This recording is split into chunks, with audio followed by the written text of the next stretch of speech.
प्रिय छात्र छात्राओं, हिंदी क्लास में आप लोगों का स्वागत है। आज हम आप लोगों को वही काव्य सौंदर्य के तत्वों में से आज हम पढ़ाने जा रहे हैं छंद के बारे में। तो कल जैसा कि मैंने आपको रस के बारे में बता दिया था और संभवतः आप लोगों के समझ में भी आ गया होगा। आज छंद के बारे में मैंने बताया था कि मात्रिक छंद, जिसमें चौपाई, दोहा, सोहठा, कुंडलिया, ये 2 अंक आता है। और ये अगला 13 गा में अलंकार, शब्दालंकार और अर्थालंकार, ये हम अगले वीडियो में, आज सिर्फ जो है हम रस के बारे में, छंद के बारे में पढ़ाएंगे। तो आइए छंद के बारे में। तो छंद के सबसे पहले आपको छंद कहते किसे हैं, छंद किसे कहते हैं, तो इसको समझना बहुत जरूरी है। देखिए, वर्ण, मात्रा, यति, गति, तुक आदि का ध्यान रखते हुए जिस काव्य की रचना की जाती है उसे छंद कहते हैं। ठीक है ना। क्या क्या चीजें आ गई। अब जैसे इसमें चरण भी होता है, गण भी होता है, क्रम भी होता है ना। तो इसको भी शामिल कर सकते हैं आप लोग। चरण, गण, क्रम, वर्ण, मात्रा, यति, गति, तुक आदि का ध्यान रखते हुए जिस काव्य की रचना की जाती है उसे छंद कहते हैं। अब जरूरी नहीं है कि आप चरण पहले बोले, कुछ भी बोले। जैसे मात्रा, तो मात्रा, वर्ण, चरण, गण, क्रम, यति, गति, तुक आदि का ध्यान में रखते हुए जिस काव्य की रचना की जाती है उसे छंद कहते हैं। तो संभवतः ये परिभाषा आप लोग बड़े आसानी से लिख लेंगे, है ना, क्योंकि यही जो है छंद के तत्व होते हैं, अंग हैं। कितने हैं? चरण 1, गण 2, क्रम 3, वर्ण 4, मात्रा 5, यति 6, गति 7, तुक 8। तो ये 8 अंग हैं किसके? छंद के। जैसे शरीर होता है, शरीर के विभिन्न प्रकार के अंगों को मिला के शरीर बनता है, इसी तरह ये अंग हैं छंद के। तो इनको मिलकर ही काव्य की रचना होती है, जिसे हम छंद कहते हैं। तो अब आप लोग जैसे पूछा जाए कि छंद किसे कहते हैं, तो बड़े आसानी से आप लोग लिख सकते हैं। चरण, गण, क्रम, वर्ण, मात्रा, यति, गति, तुक आदि का ध्यान में रखते हुए जिस काव्य की रचना की जाती है उसे छंद कहते हैं। ठीक है ना। अब बात करते हैं कि छंद कितने प्रकार के होते हैं।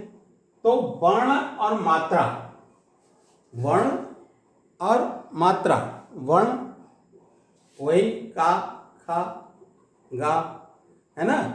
मात्रा आ, ई, उ, है ना। इनके आधार पर छंद 4 प्रकार के होते हैं। कितने प्रकार के? तो पहला है मात्रिक छंद, दूसरा है वार्णिक छंद, तीसरा मुक्तक छंद और चौथा है उभय छंद। तो इनके बारे में मैं बताना चाहूंगा। जिन वर्णों की रचना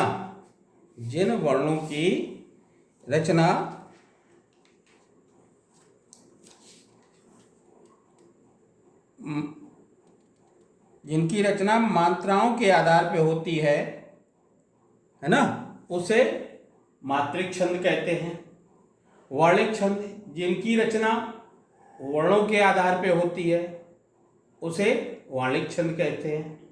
मुक्तक छंद वो छंद हैं जो वर्णों और मात्राओं से मुक्त होते हैं, उसे, जैसा कि यथा नाम तथा गुणा, जिसका नाम है मुक्तक। मुक्त किससे? वर्ण से और छंद से ना। इसमें मात्राओं का कुछ हिसाब किताब होता है ना वर्ण का, मनमाने ढंग से स्वरचित रचना को मुक्तक छंद कहते हैं। अब आइए उभय छंद। उभय छंद जो कि मात्रा का और वर्णिक छंद दोनों से जो रचना मुक्त होती है उसे उभय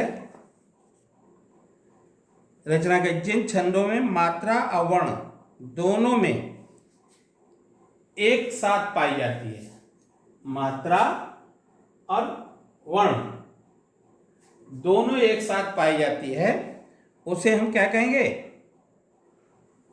उसे कहते हैं उभय छंद। जिन छंदों में मात्रा वर्ण दोनों ही में समानता एक साथ पाई जाती है उन्हें उभय छंद कहते हैं। तो अब आप लोगों के समझ में आ गया होगा।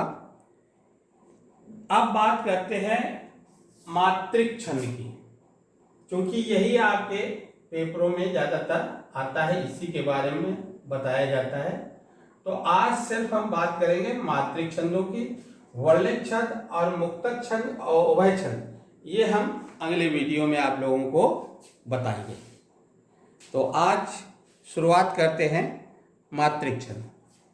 देखिए, मात्रिक छंद 3 प्रकार का होता है।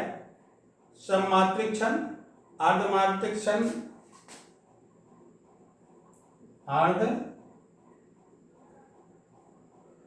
मात्रिक छंद और विषम मात्रिक छंद।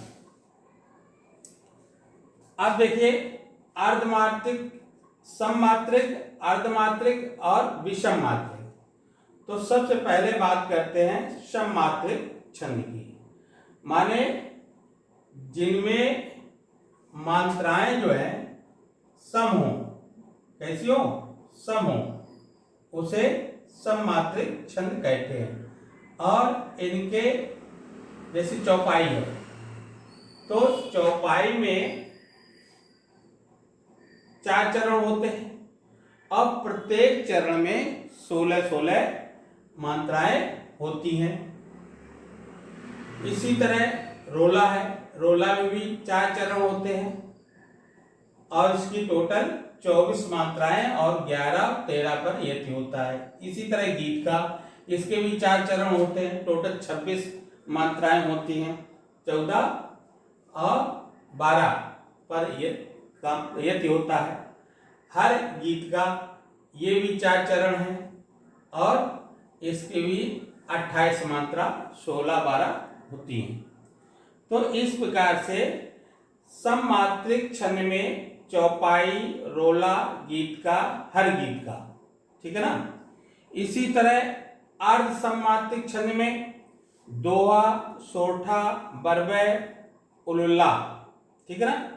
और विषम मात्रिक छंद में कुंडलिया और छप्पय, ठीक है ना। अब इनको हम अलग अलग डिटेल में आपको समझाते हैं। तो जैसा कि मैंने ऊपर आपको बताया था कि छंद की परिभाषा में चरण, गण, क्रम, वर्ण, मात्रा, यति, गति, तुक, तो इन सबको बारी बारी से समझना अति आवश्यक है। इनको जब तक आप नहीं समझेंगे तब तक छंद की जानकारी अधूरी रहेगी। इसको समझना बहुत जरूरी है। अब जैसे ये है चरण, तो चरण छंद के 4 चरण होते हैं। कहीं कहीं बड़े छंदों में जैसे वो कुंडलिया वगैरह, तो वो प्लस में आ जाते हैं, जैसे दोहा रोला को मिला के या रोला उल्ला को मिला के बनता है ना। तो ज्यादातर छंदों में 4 चरण होते हैं, जिसमें पहला और तीसरा इसे कहते हैं विषम। क्या कहेंगे?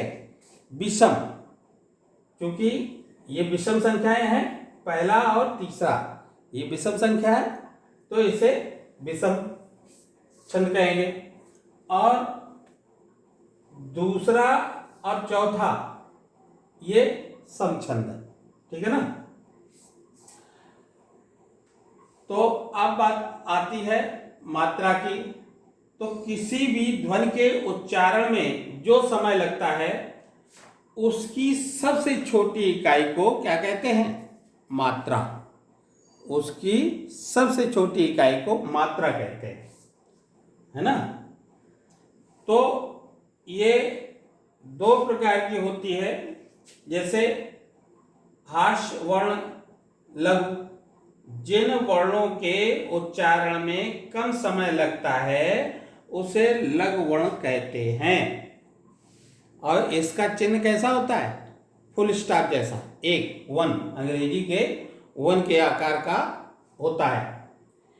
इसी तरह लघु गुरु में तो ये हास्य माने लघु, इनमें मैंने बताया था जैसे छोटा, छोटी, बड़ी, रिश लघु वर्ण है ना। अच्छा, इसमें जब इसकी हम गणना करते हैं तो जैसे चंद्र की बिंदी होती है तो उसको लघु में ही गिना जाएगा। हलंत लगा होता है उसको भी लघु में गिना जाएगा। इसी तरह दीर्घ वर्ण माने गुरु, तो जिन वर्णों के उच्चारण में दुगना समय लगता है उसे दीर्घ वर्ण कहते हैं या गुरु कहते हैं। इसका चिन्ह जो है यस के आकार का होता है। किसके आकार का?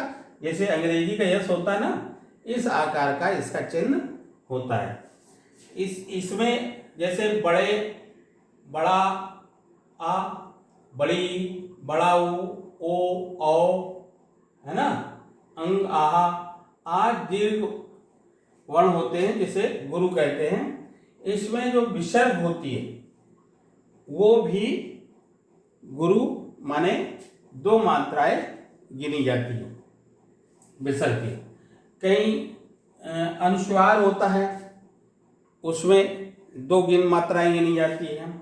इसी तरह संयुक्त अक्षर होते हैं, है ना, जैसे इष्ट, दुख, तो इनको भी उस हिसाब से दो मात्राएं गिनी जाती है। अब बात करते हैं यति। तो विराम का जो ठहराव होता है उसको यति कहते हैं। माने जैसे ये कामा लगा होता है, ये दोहा है, श्री गुरु चरण सरोज रज, तो ये क्या लगा हुआ है? कामा। तो जो ठहराव है वहां थोड़ा सा, जैसे इसको पढ़ते हैं, श्री गुरु चरण सरोज रज, निज मन मुकुर सुधार, वर्णो रघुबर विमल जसु, जो दायक फल चाहे। थोड़ा सा ठहराव हुआ यहाँ पे, है ना, ये कामा जो लगा होता है इसी को हम क्या कहते हैं? यति कहते हैं। अच्छा, अब आ जाइए गति। गति, तो गति जो है छंद पढ़ने की लय को गति कहते हैं। जो छंद में उतार चढ़ाव आता है कि शुरुआत, मध्य और लास्ट किस प्रकार से किस प्रकार की ध्वनि निकाली जाए, उसी को हम कहते हैं गति। अब आइए तुक। तो तुक जो है छंद के अंत में समान वर्णों के आने को तुक कहते हैं। जैसे ये दोहा लिखा हुआ है, इसमें ये सुधारी है ना और चारी है ना, ये समान जो है वर्ण आ गए। यहाँ री है और यहाँ पर भी री है ना। तो इसी को हम क्या कहेंगे? इसी को हम तुक कहते हैं। और बता दें आप लोगों को, जैसे क्रम। तो क्रम जो है छंद में लघु वर्ण और गुरु वर्ण की जो व्यवस्था होती है, लघु माने छोटा और गुरु माने बड़ा, तो लघु और गुरु का जो एक क्रम होता है उसे व्यवस्था को हम क्रम कहते हैं। अब आ जाइए मुख्य बात मैं आप लोगों को बताना चाहूंगा कि गण। देखिए, तीन वर्णों के समूह को गण कहते हैं, है ना। पढ़ा होगा आपने, 9th में भी पढ़ा होगा, है ना। पिछले वर्ष हमने भी आपको फर्स्ट ईयर में पढ़ाया था, है ना। तो तीन शब्दों के यगण, मगण, सगण, है ना, तो तीन वर्णों के समूह को गण कहते हैं। इनकी संख्या जो है 8 होती है। कितनी होती है? 8।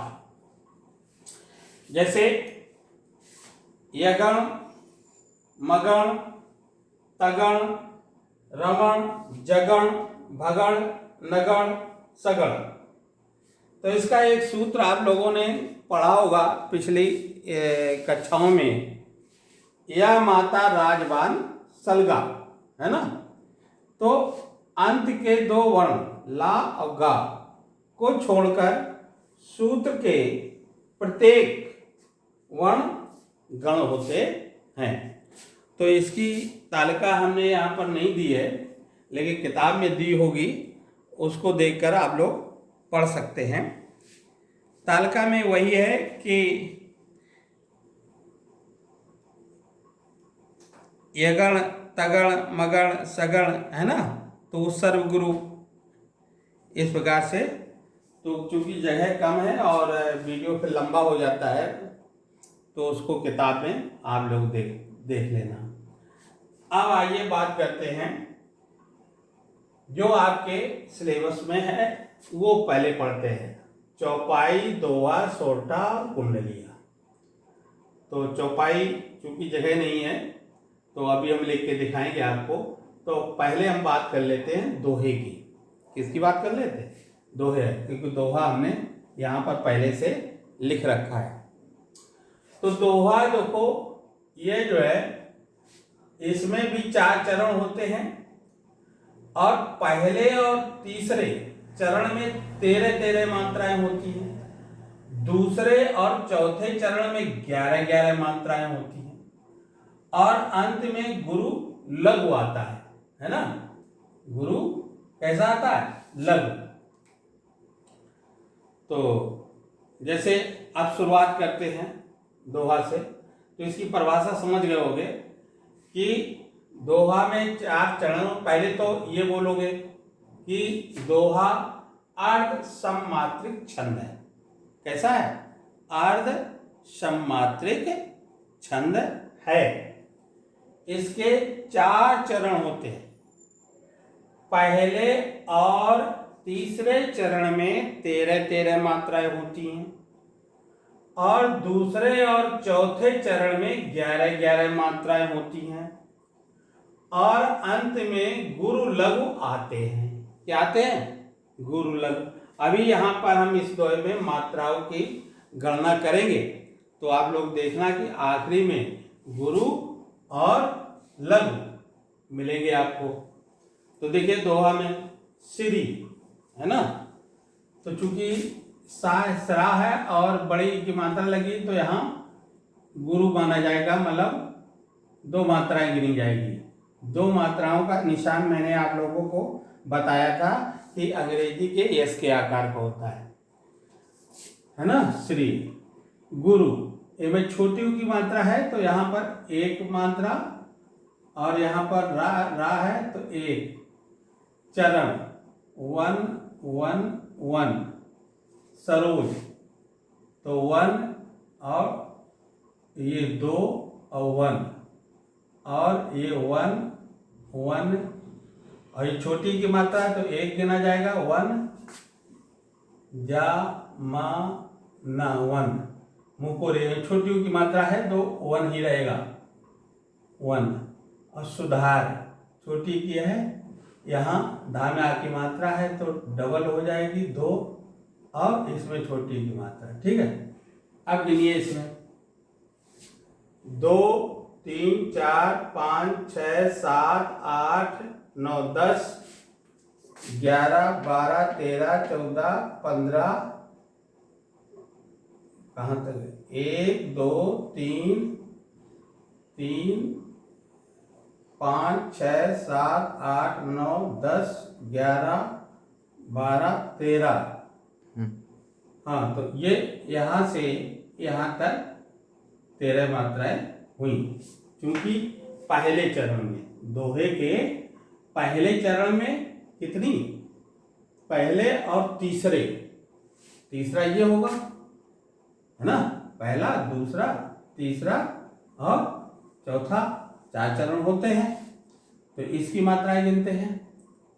तो वह है 1 1 1 और छोटा वो है तो 1।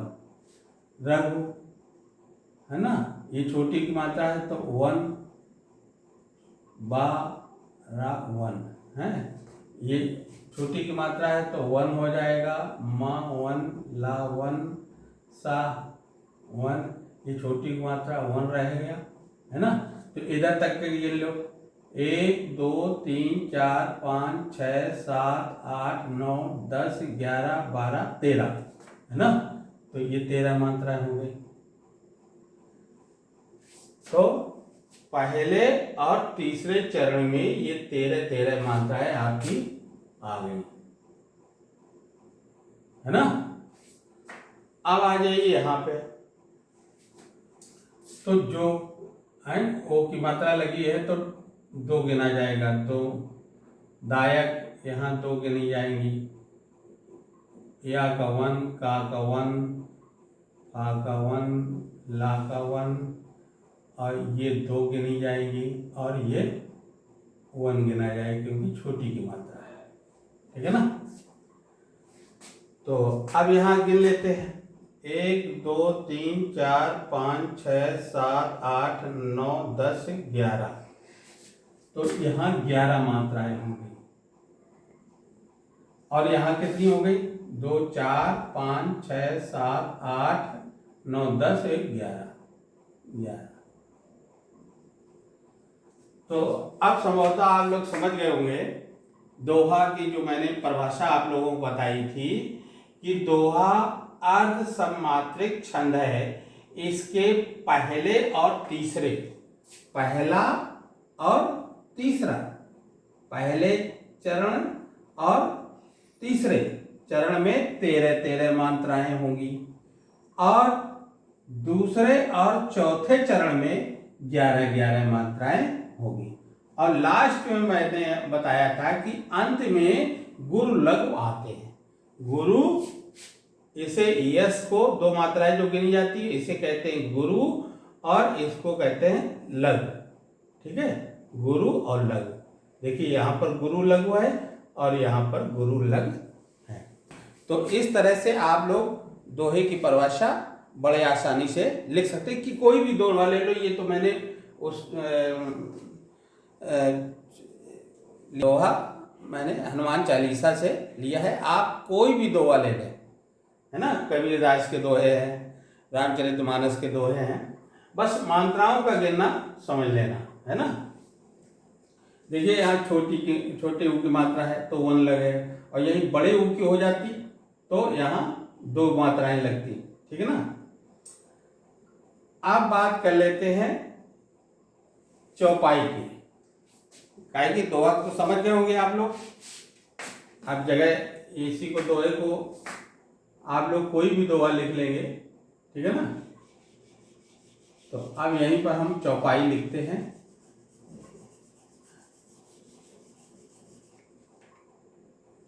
हाँ देखिए बच्चों, ये चौपाई बंदो गुरपद पद्म परागा सुरुचि सुवास सरस अनुरागा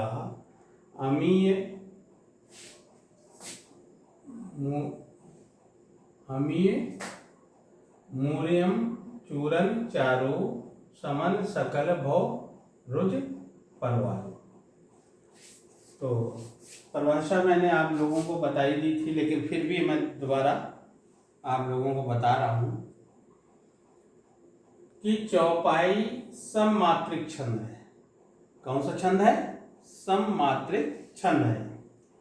इसमें 4 चरण होते हैं और प्रत्येक चरण में 16 मात्राएं होती हैं और प्रथम व द्वितीय चरण में तुक समान होते हैं। तो इसको पहले देख लेते हैं। प्रथम व द्वितीय चरण में तुक समान। ये देखिए यहाँ अनुरागा लिखा हुआ है, यहाँ पर वारु है ना, ये चारु और यहाँ परवारु, यहाँ परागा, यहाँ अनुरागा। तो इस प्रकार से ये प्रथम और द्वितीय चरण तक समान होते हैं, ठीक है ना। तो अब इसकी मात्राओं की गणना करते हैं। तो बंदौ, तो अंक की बिंदी रखी हुई है तो 2 गिनी जाएंगी। दा का 1 ऊ, छोटा ऊ है। गुर, तो गा में छोटी की मात्रा है ना, तो इसका 1 गिना जाएगा, 1 गिना जाएगा। और गुरु पद, पद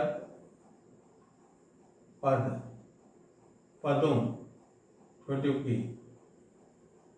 परागा, रागा। सुरुच, छोटी ऊ है 1, ए में छोटी की मात्रा है। सुआर, छोटा ऊ। सरस, अनुरागा, छोटा ये। तो देखिए यहाँ पर क्या है, समान है क्या, चरण। ये जो है गुरु आया हुआ है। अब मात्राएं गिन लीजिए। 2 3 4 5 6 7 8 9 10 11 12 13 14 15 16 है ना। यहाँ तक कितनी होगी मात्रा, 16। 1 2 3 4 5 6 7 8 9 10 11 12 13 14 15 16, ठीक है ना। अमी, छोटी की मात्रा बड़ा वो है तो यहाँ 2 मात्राएं गिनी जाएंगी।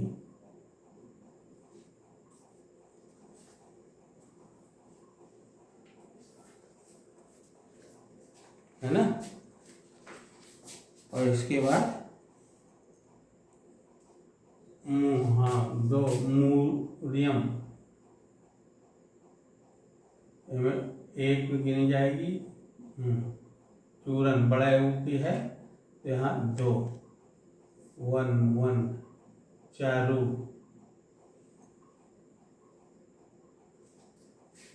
शमन 1 1। सकल 1 1 1। भव 1 1 1। और परवारू 1, राम छोटी का 1। और ये तो इस तरह यहाँ भी 16 मात्राएं हो गई और यहाँ भी 16 मात्राएं। तो परिभाषा फिर एक बार मैं बता रहा हूँ आप लोगों को कि चौपाई में 4 चरण, ये सब मात्रिक छंद है। 4 चरण होते हैं, प्रत्येक चरण में 16-16 मात्राएं होती हैं। प्रथम व द्वितीय चरण में तो समान होते हैं, ठीक है ना। अब जल्दी से इसी तरह आप बात करते हैं सोरठा की। सोरठा जो है अर्ध सममात्रिक छंद है। ये दोहे का उल्टा होता है। इसमें 4 चरण होते हैं। पहले और तीसरे चरण में 11-11 बनता है। माने ये पहला चरण है, पहला चरण है ना। और तीसरे, ये तीसरा चरण है, पहले और तीसरे चरण। तो इसमें कितनी कितनी मात्राएं होगी, 11-11। इसकी 11-11 मात्रा, यहाँ भी 11-11। और इसी तरह ये दूसरा और ये चौथा।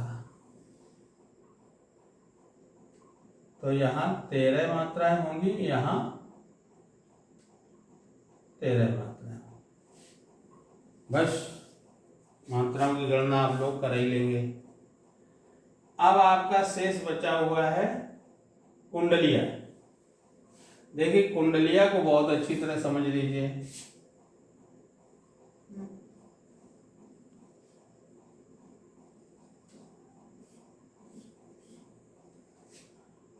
कुंडलिया जो है, पहली चीज तो ये बात समझो कि ये दोहा और रोला, दोहा और रोला को मिला के बनता है, ठीक है ना। पहले शुरुआत में दोहा लिखा होता है, ये जो है ये दोनों लाइनें काहे दोहा हो गए, ठीक है ना। और फिर इसके बाद रोला आ जाता है। तो ये जो 4 लाइनें हैं ये रोला की है। अब दोहा की तो परिभाषा आप लोग जानते हैं कि दोहा अर्धसमात्रिक छंद है। इसके 4 चरण होते हैं। पहले तीसरे में 13-13 मात्राएं और दूसरे चौथे में 11-11 मात्राएं। अच्छा, रोला में क्या होता है? रोला में भी 4 चरण होते हैं। इसकी टोटल 24 मात्राएं, 11 और 13 पर यति होता है ना। तो इस प्रकार से अब बात करते हैं कुंडलिया पे। आ जाइए। कुंडलिया जो है ये दोहा और रोला को मिला के बनता है। इसके 6 चरण होते हैं। कितने होते हैं? 6। 1 2 3 4 5 और 6, ठीक है ना। पहली कंडीशन ये होती है कि दोहा कुंडलिया विषम मात्रिक छंद है। कौन सा छंद है? विषम मात्रिक, है ना। दूसरा, दोहा और रोला को मिलकर बनता है, ठीक है ना। तीसरी बात, जिस शब्द से कुंडलिया की शुरुआत होती है उसी शब्द से अंत होता है इसका, है ना। तो कितनी बातें आप लोग समझे कि कुंडलिया जो है विषम मात्रिक छंद है। ये दोहा और रोला को मिलकर बनता है और जिस शब्द से शुरुआत होती है उसी शब्द से इसका अंत होता है। और इसमें टोटल जो है दोहा में 24, मतलब इसके दोहा में 6 चरण होते हैं। कुंडलिया में 6 चरण होते हैं। 4 रोला के होते हैं और 2 दोहा के होते हैं, ठीक है ना। ऐसे 6 चरण होते हैं। तो अब इसमें मात्राएं आप लोग गिन लेना, है ना, यही होगी।